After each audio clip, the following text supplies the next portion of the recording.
Bodegas Fernando Castro. Bodegas familiares desde 1850.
Bueno, pues a la hora de comenzar un nuevo capítulo de los perfiles valdepeñeros, les damos la bienvenida.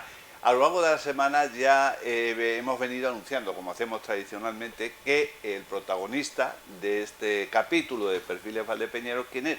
Pues un joven valdepeñero. Se trata de Carlos Isidro Muñoz de la Espada Galán. Y es graduado en Artes y es diplomado, entre otras cosas, en vestuario escénico. Y es estilista en televisión. Y aquí lo tenemos. Yo ya llevaba un tiempo intentando conseguir la participación de Carlos en los perfiles valdepeñeros y ha llegado la ocasión. En este mes de julio en Origen, luego en otro momento de la programación, pues quizá haya reposición. Bueno, Carlos Isidro Muñoz de la Espada Galán, bienvenido a los perfiles valdepeñeros y sobre todo, muchas gracias. Muchas gracias a ti, Ángel, estoy encantadísimo de estar aquí por fin, que es cierto que nos ha costado mucho coincidir y vamos, yo venir aquí a Televaldepeñas, que me siento como en mi casa, vamos, contentísimo, muchas gracias. Pues gracias, insisto, por tu afecto, por haber atendido nuestra llamada, por tu respuesta. Bueno, vamos a conocer un poquito más a fondo a Carlos Isidro. Carlos Isidro, ya lo he dicho, que nace en Valdepeñas en 1984. ¿Qué zona vivía o a lo mejor sigue viviendo la familia? Bueno, mi familia prácticamente en la zona del Cristo, en el barrio del Cristo. La familia de mi padre, que es donde yo empecé a dar los primeros pasos, fue en la zona del centro, en la calle Buen Suceso, y siempre, pues más o menos en la zona del centro nos hemos movido toda la familia, y eso, y seguimos muy arraigados al Cristo, por supuesto. Entonces, cuando tú naces, que me imagino nacerías, Carlos, en el hospital, ¿no? Sí. A mí ya me tocó el hospital. Gutiérrez Ortega. Sí. ¿Vivís en la zona del Cristo ya? No. ¿Estabais todavía? Mi familia vivía en la calle Buen Suceso. Buen Suceso. Sí. Y ahí hemos estado pues hasta que ya muy cerca de la nos plaza. Hemos trasladado. Como la familia de mi madre era del Cristo, pues hemos estado allí, luego ya nos mudamos a la zona del Cristo y vamos, yo siento el Cristo en mi barrio. Exactamente, te sientes del barrio de Santo Cristo. ¿Ahí fuiste bautizado o qué? No, yo fui bautizado en la Asunción. Aunque la comunión ya la hice en el Cristo. En el Cristo. ¿Qué sacerdote había por ahí? ¿Te recuerdas o no? ¿En el Cristo? Sí. Estaba José María. José María, sí. Moncada y Ramos. Sí, qué buen sacerdote. Sí. Era muy bueno y nos quería mucho y además te escuchaba muy bien las confesiones, yo lo recuerdo con mucho cariño.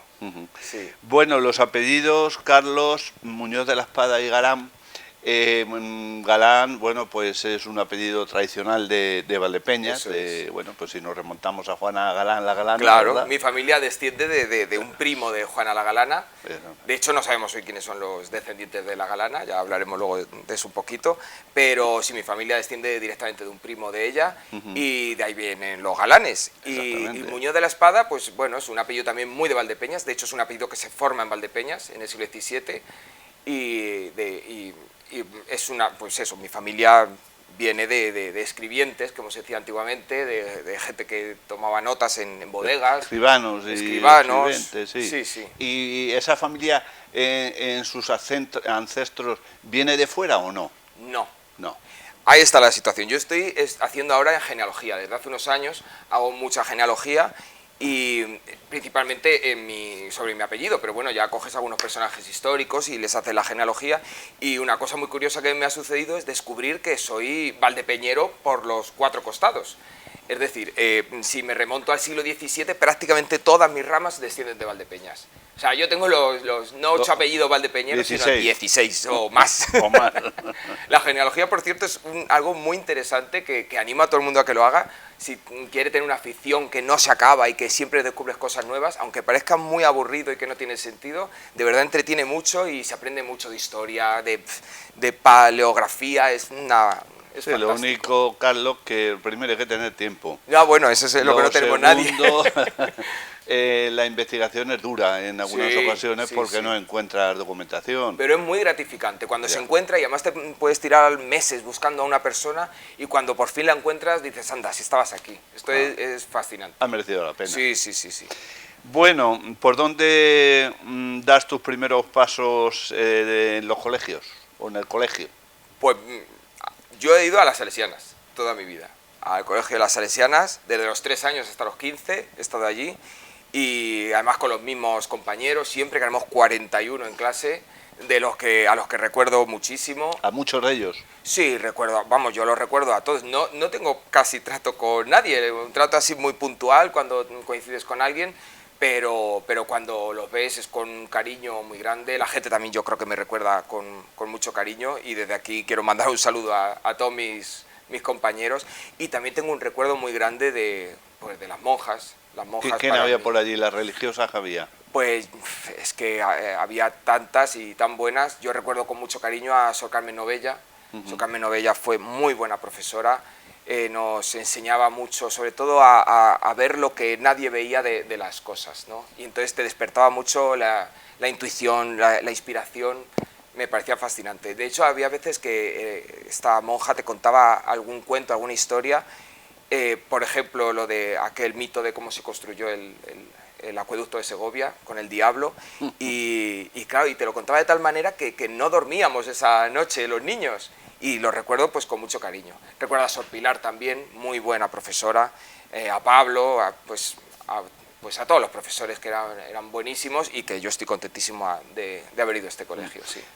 Tú eres antiguo alumno, Carlos, del colegio de la María Auxiliadora, que es la patrona, y ¿has tenido contacto, has mantenido contacto con el colegio Nuestra Señora de los Dolores o no? No mucho, la verdad es que soy muy desprendido, yo muy despegado, pero sí que he ido alguna vez a ver a Sor Marisa también, que estuvo aquí no hace tanto. Claro. A Sor Pilar, que también pues por unas o por otras, cuando me cruza, pásate a vernos, y sí que he ido a verlas, a ver el Belén también, que monta... Célebre Belén. Que monta Paquito, vamos, un Belén precioso, y sí, algo sí que mantienes el contacto. Bueno, terminas entonces tu paso, Carlos Isidro, por el colegio de Nuestra Señora de los Dolores, las Salesianas, y en lugar de pasar directamente al instituto, decides irte a Ciudad Real. Sí, yo hice lo que es la ESO, que a mí ya me tocó la ESO en las Salesianas, y de ahí ya me fui a Ciudad Real con mucho pesar, porque éramos muy jóvenes, yo era muy joven, y en esa época pues, además sin haber salido, años, ¿no? Claro, con 15 años, sin haber salido de las monjas, que también la juventud de hace unos años pues no es a lo mejor como la de ahora. Claro. Y entonces ibas con mucho miedo, pero claro, es que para hacer artes, ahora hay artes aquí, pero entonces, que yo recuerde, solo había en Tomelloso y en Ciudad Real. Entonces pues sí, me tuve que ir a la escuela de Ciudad Real. ¿Y por qué decides irte a estudiar artes? Pues porque convencido, yo soy artista, o sea, es que no tenía duda, ni mi familia la tuvo nunca. O sea, eso es algo desde muy pequeño. De siempre. Yo en ningún momento se tenías me planteó... actitudes, y además era, diríamos, un objetivo, unas aspiraciones tuyas de dedicarte al mundo del arte. Sí, tampoco es que yo quisiera dedicarme al mundo del arte, es que era algo que no se podía dudar. Es que lo que yo hacía desde niño era pues dedicarme a pintar, a todo. Es que yo ya cosía, es que hacía de todo. Entonces todo lo ¿Desde niño te refieres en tu casa o qué? Sí, en mi casa. ¿Ah, sí? Bueno, en mi casa, y pues lo que salía, yo a concursos de pintura aquí en Valdepeñas, de lo que salía de poesía, hacía de todo, no paraba. Y claro, es que era indudable que yo tenía que hacer artes. sus padres, como ya lo habían vivido de pequeño, pues me imagino que lo aceptan. Sí, no es que lo acepten, es que lo vieron evidente. No hubo nunca una discusión. A mi padre le hubiera gustado que hubiera sido abogado, a lo mejor. Pero bueno, yo creo que eso era evidente que no, y nunca más se dudó que me tenía que dedicar al mundo del arte. Sí, porque además era una cosa que a ti te gustaba y que era vocacional prácticamente, Sí, ¿no? sí. Bueno, allí permaneces en Ciudad Real, Carlos, un par de años. Estuve 2 años, los 2 años que duró la Escuela de Artes. Eso fue, claro, un despegar, un despertar en todos los sentidos, porque te descubres tú en tu adolescencia, te descubres como, pues eso, también a lo que te va gustando, y ahí es donde ya descubro que lo que me gustaba hacer es el cine. Lo de hacer cine, yo creo que me venía porque quería hacer la obra completa, una obra completa que englobara todas las artes, pero que además perdurara en el tiempo. Porque claro, que englobe todas las artes puede estar el teatro, pero que perdure en el tiempo es el cine. Entonces para mí el cine era algo, pues, magistral, ¿no?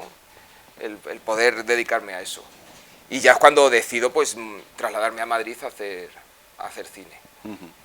Termina la etapa de Ciudad Real y entonces dicen, me voy a Madrid, con 17 años más o menos. Sí, con 17 años. Con 17 años ya estaba en Madrid. Sí, 2 años más tarde. Claro, en la escuela de cine. Para formarte como cineasta y director de arte, ¿no? Claro, yo empecé haciendo dirección de cine, que era lo que me fascinaba, dirección de cine. Pero estando ya allí, vi que la dirección de arte era muy interesante también, y muy intelectual, y claro, porque era más plástico. Entonces ya pues decidí cambiarme a dirección de arte y es lo que me diplomé. Es una carrera preciosa, estupenda, porque haces la escenografía, pero no solo que hagas la escenografía de teatro, que también hacíamos, sino para el cine, y sobre todo porque tienes que tener un conocimiento tan grande de arquitectura, de pintura, de la historia, claro, no puede haber un fallo. Ya no técnico, sino artístico, porque cualquiera te puede pillar, y a mí eso me fascinaba. Y engloba también en lo que es el vestuario, la peluquería, todo lo que es el diseño plástico de una obra de arte. ¿Cuánto tiempo te llevó?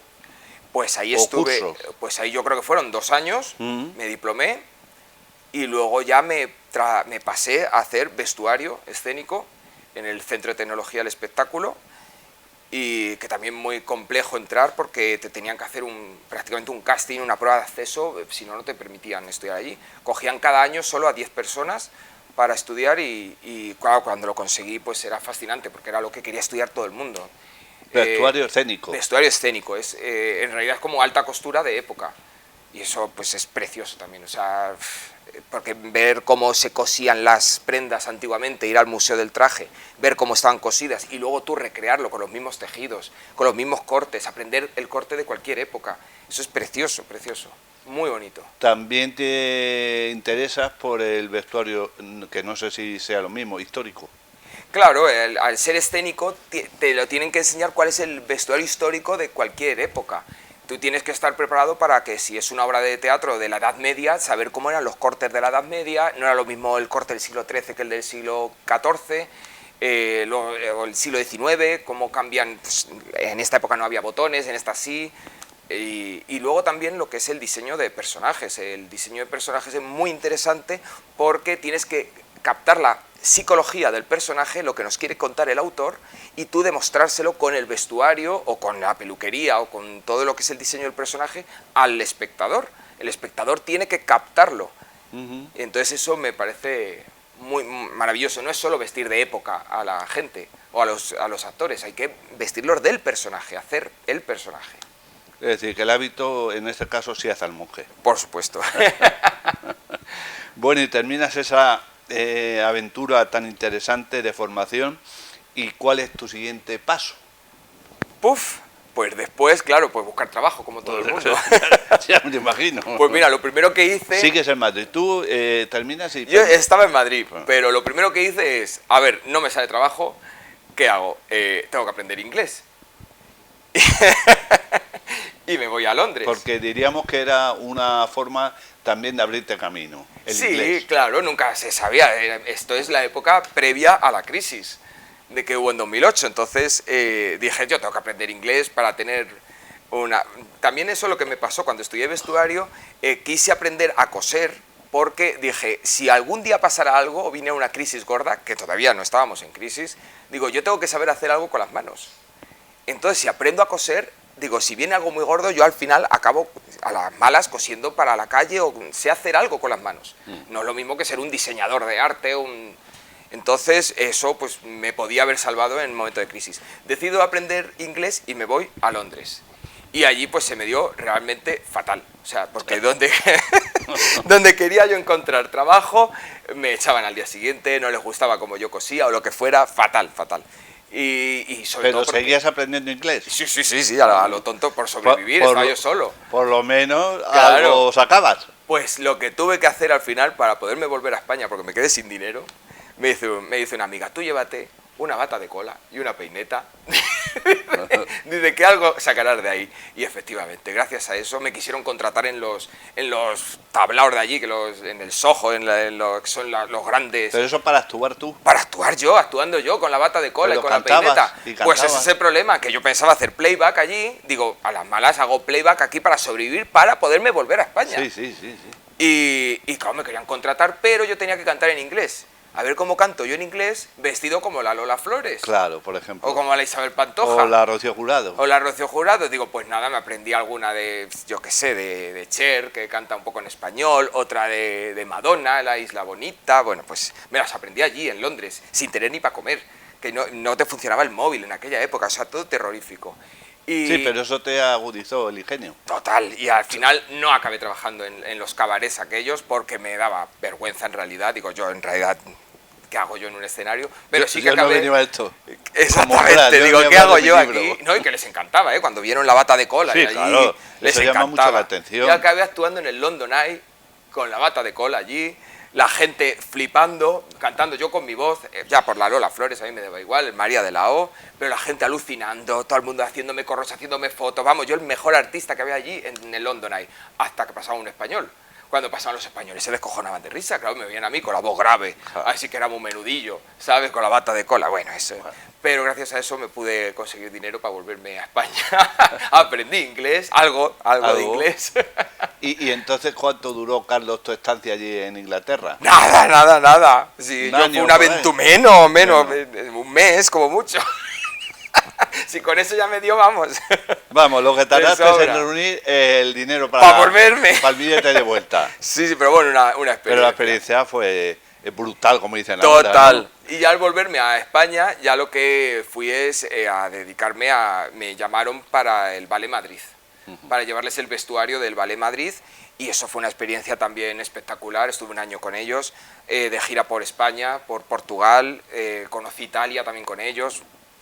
Me fascinó aquello, porque convivías con los bailarines, pues eso, haciendo ballet, acababa yo mismo aprendiéndome el ballet. Para ¿Y eso estamos hablando que tendría 20 años o por ahí? Pues ahí tendría yo 21, de los 21 a los 22 tendría, sí. Y eso te aportó mucho, esa gira. Muchísimo. Y ese ballet. Sí, el salir de casa, el conocer, pues... Sí, ya ibas diríamos, en tu ambiente, ¿no? Claro, Quizá... ya lo que uno sabía hacer y para lo que estaba preparado. Y además también te tenías que imponer porque claro, siendo tan joven te toman por el pito del sereno. Ya. Entonces te tienes que hacer valer, hacerte pues una persona formal y que te respeten y conseguir pues ser bastante respetado y bueno, y llamar la atención en cuanto a mi trabajo, o sea que... ¿Y el Ballet Madrid qué trajo después? Ya el Ballet Madrid, pues después me dediqué a hacer algunas series, alguna película. Pero tú de personaje. No. ¿La hacías tú? Yo cuando hago de actor es porque... ¿La producías tú o la realizabas tú o la dirigías tú? Yo era el de vestuario. Y ahí ya me especialicé en vestuario. En vestuario. En vestuario. Eso era lo que a mí me daba de comer y lo que ya vi que se me podía dar bien para sobrevivir en la calle, ¿no? Entonces estuve haciendo series. Pues para Globomedia, para La Sexta, y ya enseguida pues saqué la oposición de Televisión Española en vestuario y... ¿Te presentas a una oposición? Que yo no quería. Que no quería. Porque yo no quería hacer televisión. Y entonces, ¿cómo? Me obligó mi madre. ¿Quién te obligó? ¿Tu madre? Mi madre. Sí, me pero obligó. ahora estarás agradecida, pienso Totalmente, yo, pienso totalmente. yo. O sea, que ella dijo, preséntate a estas oposiciones. Totalmente, de me obligó. televisión Yo española. no quería, porque yo no quería hacer televisión. Ya. Porque Tú te quería, gustaba más el quería hacer teatro. cine y teatro. Teatro. Claro, yo quería hacer cine y teatro, pero me obligó mi madre y yo sin estudiar lo saqué. De hecho, se comentaba allí por los corrillos de Madrid, pero ¿quién es esta persona que se ha quedado aquí? No sé si me quedé el tercero o el cuarto. Y claro, era yo, un chaval que casi había salido de la escuela, estaba toda España intentando sacar esa plaza y la saqué yo, y claro, sin estudiar. Entonces para mí fue un revulsivo de decir, pues no se me da tan mal, ¿no? Se Claro. me está valorando y ahí sigo. Ah, o sea, que sigues pues casi 20 años o por ahí, 18 años, creo 18. que sí, fue en 2007, pues sí, Sí. 18, 19 años hago este año. Trabajando en el área de, creo que es así, Carlos, área de medios artísticos de televisión española. Eso es. ¿Y qué funciones tienes? Pues mi función básicamente es, ahora estoy especializado allí en vestuario. Cuando hay que hacer algún tipo de vestuario para un artista, para si hacemos una obra de teatro, como tenemos allí la orquesta y coro, para hacer zarzuelas, por ejemplo, ahí me echo yo zarzuelas enteras, que eso es precioso de hacer, porque de verdad sacas lo que tienes dentro de artístico. Y bueno, allí por ejemplo empecé yo siendo el sastre de Carmen Sevilla. Yo fui el último sastre de Carmen Sevilla. Allí entonces el Javier Sastre para la Carmen Sevilla estaría presentando el programa. Claro, ella hacía el programa de cine de barrio y yo era el que la atendía siempre. ¿Y tú le hacías los vestidos? Yo lo que hacía es que la asistía a ella, y le planchaba, le preparaba, la vestía. Incluso la recomendabas. Por supuesto. Te viene bien para hoy día Claro, vestido. Carmen, vamos a ver qué nos ponemos hoy. De hecho, lo voy a decir aquí, que a lo mejor no debería, yo era de las pocas personas que ella reconocía.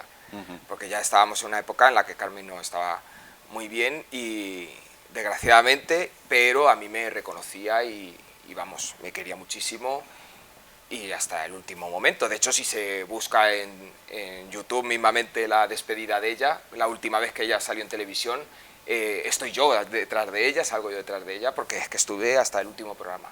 ¿Y cuántos programas, más o menos? Uf, yo qué sé, no lo sé, a lo mejor Sí, se un sabe. año, no sé. Yo pues entré en... Y eso era semanal, ¿no? Los Era sábados por la sí, tarde. lo grabamos los viernes por la tarde y salía el sábado. Pero no lo sé, pues habría que calcular a ver cuándo se fue, es que no me acuerdo. Si se fue en 2008, 2009, yo entré en 2007. Sí, un par de años mínimo. Pero vamos, que allí he estado con Concha Velasco, con Almodóvar, con lo que queramos, con el presidente del gobierno. No tengo foto con nadie, nada más que con Concha Velasco, que creo que tengo una, porque no soy nada mitómano, entonces es que nunca me ha dado por hacerme fotos con ningún... Y por ejemplo, con el presidente del gobierno te refieres porque ha ido a alguna entrevista. Claro, cuando venía alguna entrevista, pues Algún necesita alguien debate, ¿no? necesita alguien, claro, a los debates, a cualquier cosa, pues necesita alguien que le atienda, entonces pues... Pero vamos, que igual que he ido yo, podía haber ido cualquier otro compañero, que no porque fuera yo. Ya. Pero vamos, que sí que ya te mueves ahí en unos círculos de gente famosa, de artistas, que en realidad es fascinante. Lo que pasa es que a mí, ciertamente, siempre me ha dado bastante igual. No he sido nunca nada Es mitómano. que no lo has hecho por eso. No. Ni lo haces. Ni lo es busco. porque es jamás. tu vocación profesional. Yo lo hago por el vestuario, porque es mi trabajo, pero no lo he buscado tampoco. Nunca he pedido, oye, ponme a mis jefes, ponme a trabajar aquí porque viene este famoso. Nunca lo he hecho, siempre ha sido de forma casual. ¿Y asistes también a los presentadores de los programas Ahora, o de en los informativos? Sí. ¿También? Allí con todos. Y les canto y les hago de todo. ¿Y qué les sugieres, claro? Pues normalmente tenemos que sugerirles un vestuario que vaya con lo que es el programa. Y a veces nos cuesta mucho, ¿eh? ¿Sí? Sobre todo porque, claro, cada persona es un mundo. Tenemos que hacer más de psicólogo muchas veces que de estilistas, que yo no me considero estilista, porque yo no soy de moda. Los Ya. estilistas son los que vienen de moda. Casi prefiero decir que soy sastre porque suena como algo más artesanal, ¿no? Y que incluso a la gente le puede parecer, mira, el que confecciona trajes. Eso yo prefiero decirlo así. Y allí estás contentísimo, claro. Bueno, ¿O no? yo que sé, Hay de en todo. cualquier sitio. Estoy más contento tomándome unas cañas con los amigos. En Valdepeñas o en En Madrid. Valdepeñas o aquí unos chatos. Ay. Sí. Bueno, esta semana, como estamos viendo, el protagonista del perfil valdepeñero es Carlos Isidro Muñoz de la Espada Galán. Con él estamos realizando una primera parte que ha sido ante todo, bueno, pues muy divertida y nos ha llenado pues de satisfacción de conocer muchas cosas sobre Carlos. Ahora vamos a entrar en una segunda, cuando hagamos un descanso, en donde, Carlos, si te parece, bueno, pues hablaremos también de los artículos históricos que tienes escritos, de los poemas, de las novelas y de todas las cosas. Si te parece, y contando con, bueno, pues con tu visto bueno, hacemos este paréntesis y volvemos enseguida. Perfecto. Pues en breves instantes estamos de nuevo con todos ustedes. Reitero, Carlos Isidro Muñoz de la Espada Galán, que nos ha ofrecido esta primera parte desde su vertiente, bueno, pues desde su formación, su parte también familiar y luego pues su graduación en artes y diplomado en vestuario escénico, su amplia trayectoria que lleva en televisión española. Así que hacemos este pequeño descanso y enseguida volvemos.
Estamos aquí de nuevo para, bueno, completar el perfil valdepeñero que esta semana, pues como ya han podido ver en la primera parte y en pantalla, en las redes sociales, lo protagoniza Carlos Isidro Muñoz de la Espada Galán, que concluíamos la primera parte hablando pues de su trayectoria profesional dentro de Televisión Española. Y ahora vamos a entrar un poco también pues, en conocer algunos trabajos que tienen realizados, algunos libros, algunas obras de pintura, es decir, la parte un poco más artística. Ya hemos hablado de la humana y profesional. Carlos, tras diversas divulgaciones de artículos históricos y poemas, en 2011 decides publicar un libro, una novela, La Galana. ¿Por qué? Por aquello de que antes has dicho la primera parte de que soy descendiente como natural con el paso de los siglos. ¿O que te llama la atención ese personaje? Siempre La Galana a mí me ha parecido un personaje fascinante. Lo primero porque cuando yo empiezo a pensar en ella y a investigarla, estaba muy olvidada en Valdepeñas. Sí, es verdad. Sobre todo en lo que son los años 90, estaba muy olvidada, nadie la recordaba y lo poco que se pensaba de ella era como un personaje muy arcaico y a mí me daba mucha lástima porque en realidad lo poco que se sabía me parecía muy interesante, ya no como personaje histórico, sino como un símbolo de triunfo, de fuerza, incluso de esa madre patria local, ¿no? Entonces siempre me llamó mucho la atención. Heroicidad. Claro, la heroicidad de que sea una mujer, ¿no? Una mujer saliendo... Emblema. Claro, es que es como efigie, ¿no?, del pueblo. Entonces, nunca me explicaba el por qué no se le daba más bombo. Y claro, la novela fue como un poco el culmen, ¿no? Porque habíamos estado rescatándola desde 2001, ¿no? Que estaba incluso contigo en la comisión del 6 de junio. Habíamos intentado rescatar al personaje junto a otros y a los hechos del 6 de junio. Y entonces, pues claro, en 2011 lo que faltaba era darle esa psicología al personaje, envolverla de toda su historia y que la gente la percibiera como algo más cercano. Era fundamental hacer la novela.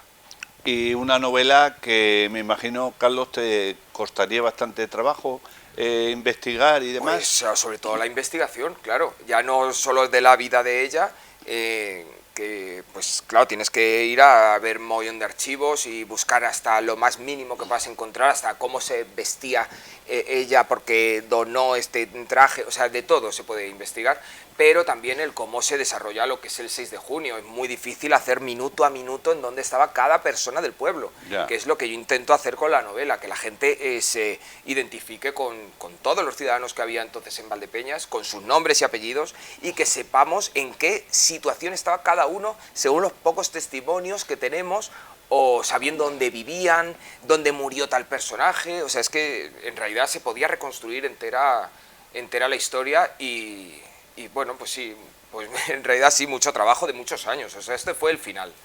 Esto fue el final. Bueno, ahora volvemos a la obra literaria. ¿Cómo defines tu trayectoria pictórica? Pues, bueno, ¿cómo podría definirla? Pues Porque también yo no soy pintor, soy artista. Entonces, claro, yo lo hago, la pintura cuando yo lo he hecho ha sido siempre por expresarme.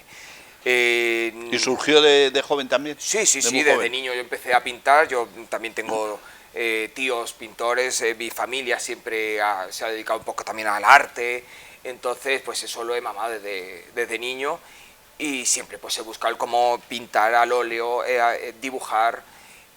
También recibí clases de pintura aquí en Valdepeñas, y luego lo último que he estado haciendo ha sido pintura mediante técnica digital de collage directamente. Digo, ¿para qué voy a hacer yo un cuadro enorme histórico si ya están todos hechos?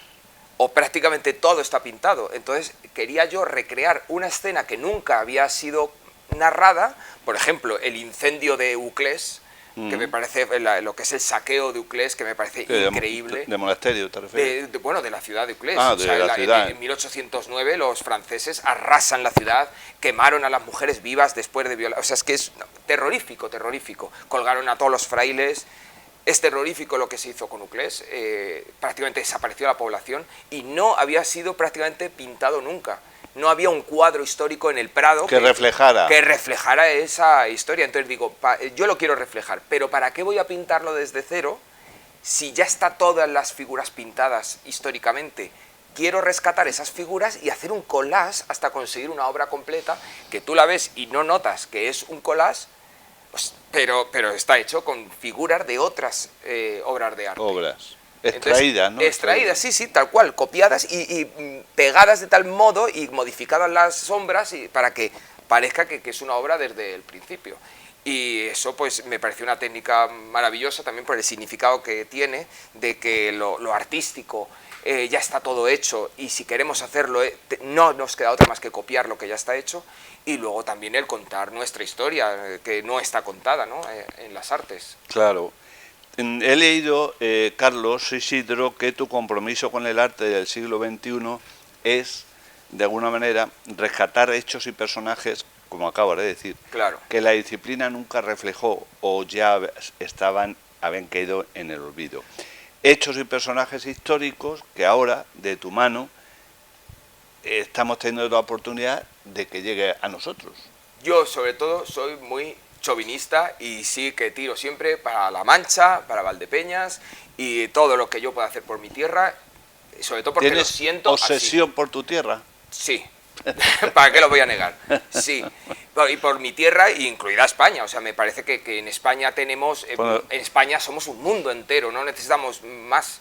Sí que hace falta ver lo que hay fuera, porque tú tienes que aprender de todo. Pero creo que en España le damos 1000 vueltas a cualquier cosa. Aquí hubo un personaje que no sé si seguro que lo has oído, que fue Caravantes, que se quiso ir a ver el mundo. Sí. Y se volvió en las aguzaderas. Caravantes, que lo tengo en mi árbol genealógico también. Y dijo, ya he visto bastante. Ya he visto eso. Tampoco es eso, no hay que llegar a eso.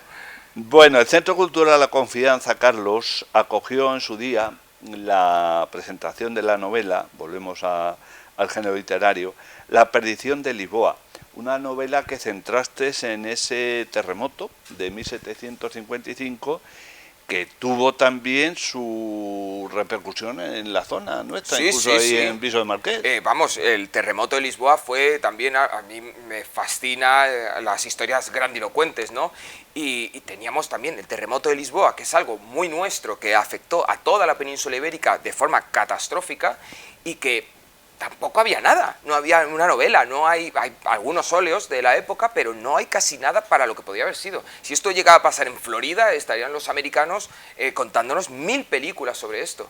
Y sin embargo nos sucedió a nosotros. Hay que pensar que un terremoto que sucede en el Atlántico, que destruye totalmente Lisboa, no queda piedra sobre piedra, hasta tal punto de que pensaron en los reyes en reconstruir la ciudad de Lisboa en otro sitio, porque no había quedado nada de Lisboa.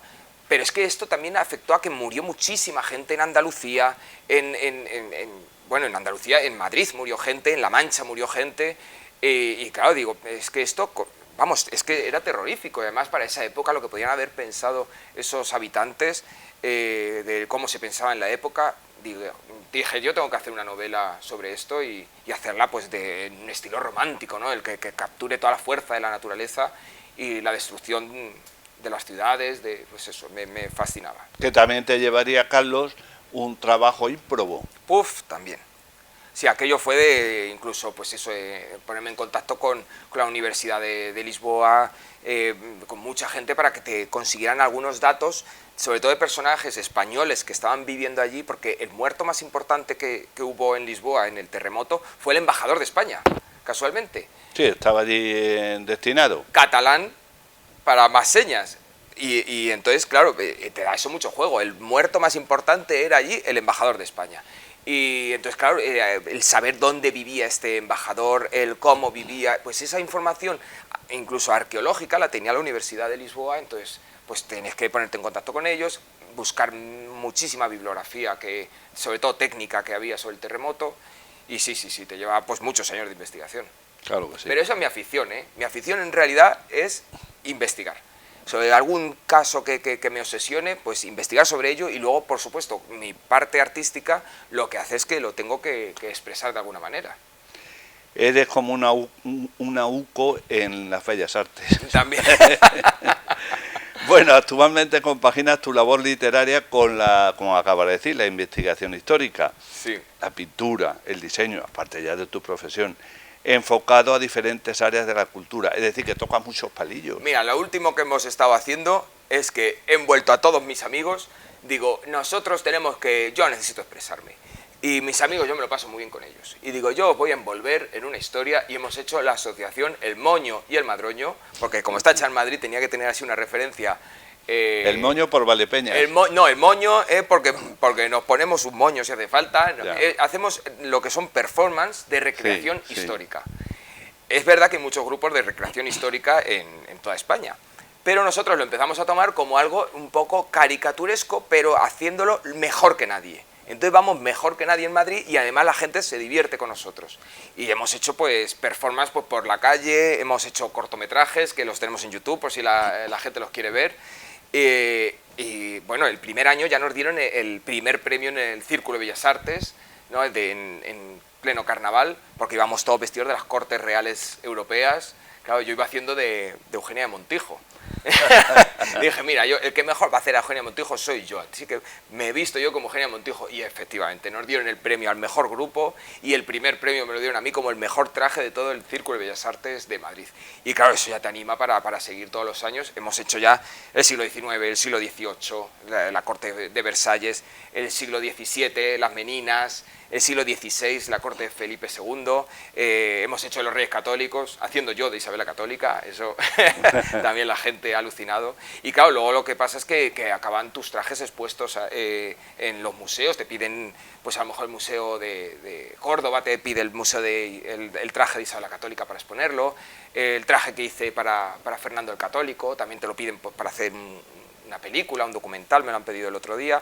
¿Y por qué? Porque intento hacer algo de muy buena calidad, algo que podría estar en el Teatro Real, pero lo hago para moverlo por la calle. Yo soy muy de hacer arte en la calle y llevar el arte a la gente, no subirlo a un escenario donde solo unos pocos acceden, sino que todo el mundo tenga acceso a, pues eso, a representaciones dramatizadas, como podemos hacer, o pues eso, a causar un impacto, sobre todo en la sociedad. Que la gente vaya por Madrid un sábado normal y de repente vea toda la corte de los Reyes Católicos, a 20 personas pasando por allí sin ningún destino en principio.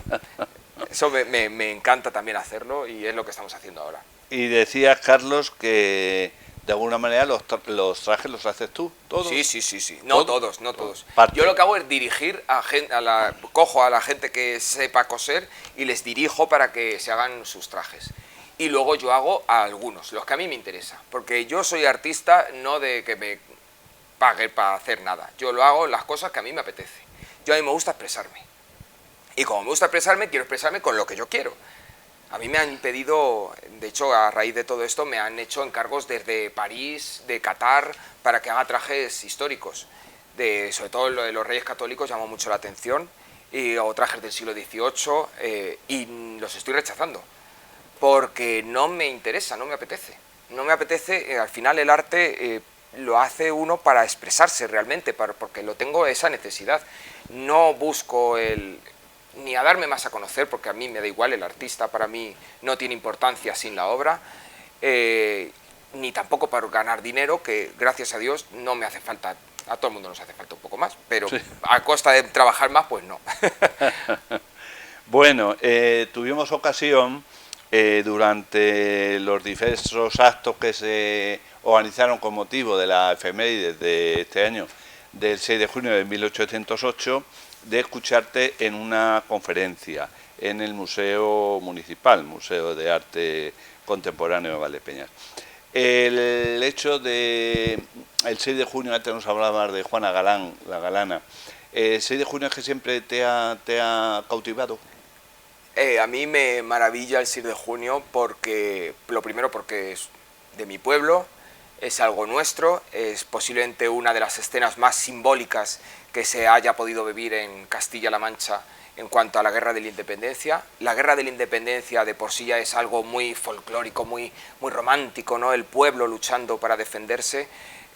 También debe ser clave para entender a España y para que España se defienda. El decir, oye, no, es que nosotros fuimos los únicos que paramos los pies y el pueblo lo hizo a Napoleón, no tuvo que venir un ejército, lo hizo el pueblo desde el primer día. Entonces a mí eso me maravilla. Y que Valdepeñas fuera tan crucial en ese caso, y la Galana como símbolo absoluto de esto. La conferencia que he dado hace unas semanas ha sido sobre todo para demostrarle a la gente que la Galana realmente no es una mujer que luchó y bueno, la tenemos aquí en el pueblo, no, sino que simboliza o puede simbolizar realmente esa heroína de toda la Mancha. Es como Agustina de Aragón para Zaragoza, para Aragón, toda la Mancha debe sentirse orgullosa de tener a la Galana, y creo que a día de hoy lo hemos conseguido o estamos muy cerca de conseguirlo. Es decir, que es un emblema de aquella gesta. Totalmente, no de la gesta, en general. De hecho, lo que he demostrado también, o creo haberlo conseguido, es que la Galana ya es emblema de lo manchego ya de por sí. Es como lo que intenté demostrar es que ha superado a Dulcinea, ¿no? Dulcinea la hemos tenido como esa mujer manchega, el epítome de mujer manchega, simbólica. Pues considero que la Galana a día de hoy ha podido solaparla. Y como bien has dicho, Carlos, estaba un poco olvidada. Estaba muy olvidada, hace 30 años nadie se acordaba de ella. Todo el mundo, a lo mejor la gente más mayor, sí, le sonaba de algo, sí, pero o de la gente la joven, papelería, nada. la Galana. Pues, sí, claro, decían, bueno, sí, eso era por algo, pero nada, eso la hemos recuperado, tú lo sabes, desde el año 2001. Se ha puesto en valor.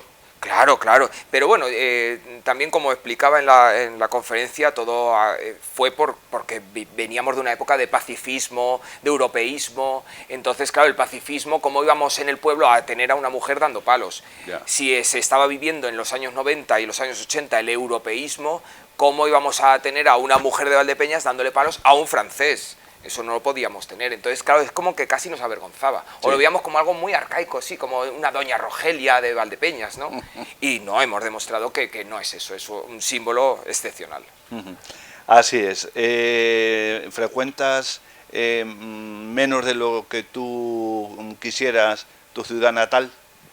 Pues, ¿o sueles venir con frecuencia? Pues, a ver, vengo una vez al mes, intento, pero sí me gustaría. He hecho mucho en falta Valdepeñas. Valdepeñas a mí me da mucha vida. Te pone las pilas cuando me vienes pone aquí. las pilas total. De hecho, a mí es una inspiración constante, y ya no Valdepeñas, sino incluso mi familia, mis tías, para mí siempre ha sido una inspiración el saber cómo recurrir cuando vas a escribir o a pintar, el cómo habla la gente de tu tierra, tal, pues claro, siempre recurres a expresiones de tu gente cercana. Y sí, a mí sí, me gustaría poder estar más aquí. Más aquí. Y en estas visitas mensuales, ¿cómo has visto la evolución de Valdepeñas? Desde que yo me fui, Por ejemplo. pues a ver, ¿cómo podríamos decir? Yo siempre he sido un ferviente defensor de que hay que evitar la pérdida del patrimonio. A mí es algo que me ha dado mucha lástima ver cómo se pierde el patrimonio. Es que aquí podríamos hablar largo y tendido. Para otro perfil. Exactamente, te haría otro perfil entero. Mira, una cosa que sí que voy a comentar, por ejemplo, el canal, yo no, sin entrar en cómo ha sido ni nada, yo el canal no lo habría tapado. Porque para un canal que tenemos en toda La Mancha, teníamos que haberlo llenado de azulejos, hacerlo bonito, hacer unos puentes preciosos de estilo manchego con azulejos, como fuera. Pero haber rescatado algo arquitectónico, el local, que solo teníamos nosotros. Y lo hemos tapado, hemos hecho un paseo que lo tiene cualquier otra ciudad. Un búnker por debajo y Sí, un claro, pero paseo eso nadie por lo arriba. sabe. Entonces, lo bonito también que haya enclaves únicos que te hagan a ti sentir que tu ciudad es única, crea cohesión en el pueblo, crea una identidad. Entonces, es muy importante, hubiera sido muy importante. Todavía queda un tramo sin tapar, ojalá no lo taparan. Y se rescate como un trocito pequeñito de... Simbólico. Simbólico, sí, incluso que te cuenta una historia. La gente cuando vea el Hombre, canal claro. dirá, ¿por qué hay un canal aquí? Y se podrá contar lo que pasó en el 79, como ha habido otras riadas históricas. Efectivamente. La más reciente en el tiempo, como tú dices, la que se conmemoró o se recordó el pasado día 1 de julio Exactamente. de 1979. Bueno, Carlos Isidro Muñoz de la Espada Galán, por nuestra parte reiterar el agradecimiento. Allí está José Luis Mejía del Fresno, de operador de cámara. Luis Fernando Díaz Gallego se encargará de las fotos que nos mandes y del montaje en definitiva. ¿Quieres añadir algo más? Nada, que... ¿Has estado a gusto? He estado a gustísimo, que viva Valdepeñas siempre y viva La Mancha, que es lo que a mí me da fuerza y vamos, que encantado. Y que la gente esté orgullosa de ser manchega. Efectivamente. Y sobre todo, si ya que nos ponemos, Valdepeñera. Y Valdepeñera, por Valdepeñera. supuesto. Es que somos muy localistas, ¿eh? Ya. En La Mancha somos muy localistas. Somos como pequeñas ciudades-estado que nos cuesta mucho también juntarnos. Esto nos ha costado mucho para difundir a la Galana fuera de Valdepeñas. Claro. La gente tira para su ciudad, pero es que es la particularidad de La Mancha, que somos muy localistas. Bueno, pues Carlos Isidro Muñoz de la Espada Galán ha protagonizado este perfil que hemos, se ha pasado el tiempo prácticamente sin sentir como Yo hubiera seguido aquí una como hora más. diríamos vulgarmente a pie a la pata llana, pero que le agradecemos mucho de verdad el hecho de que por fin haya sido posible este encuentro que hemos mantenido y que, bueno, pues ahí queda para las redes sociales, para la pantalla, para tener constancia más de quién es y a qué se dedica y qué ha hecho y qué piensa hacer Carlos Isidro Muñoz de la Espada Galán, que habrán observado que entusiasmo e iniciativa no le falta desde que era un niño. Así que gracias también a los telespectadores por la amable atención prestada.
Bodegas Fernando Castro.